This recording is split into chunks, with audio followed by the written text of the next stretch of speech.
தாய் தமிழ் உறவுகளுக்கு வணக்கம். தனித்து போட்டியிடுவதாக அறிவித்தார் பிரபல பெண் தலைவர் என்ற தலைப்பில் இந்த காணொலியை காண்கிறோம்.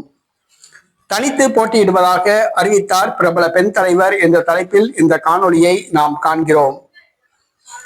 உத்தரப்பிரதேச மாநில முன்னாள் முதலமைச்சர் மாயாவதி பகுஜன் சமாஜ் கட்சியின் தலைவர் ஆவார். இவர் உத்தரப்பிரதேச மாநிலத்தில் 5 முறை முதலமைச்சராக பதவி வகித்தவர். தாழ்த்தப்பட்ட சமூகத்தை சார்ந்தவர். பகுஜன் சமாஜ் கட்சி தாழ்த்தப்பட்ட சமூகத்து வாக்குகளை மையமாக வைத்து செயல்படுகிறது. இந்த சூழ்நிலையில் 2027 சட்டசபை தேர்தலில் தனித்து போட்டியிடுவதாக அறிவித்துள்ளார்.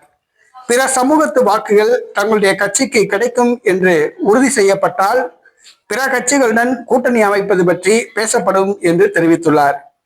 வருகிற சட்டசபை தேர்தலில் பகுஜன் சமாஜ் கட்சி தனித்து போட்டியிடுவதாக அறிவித்துள்ளார்.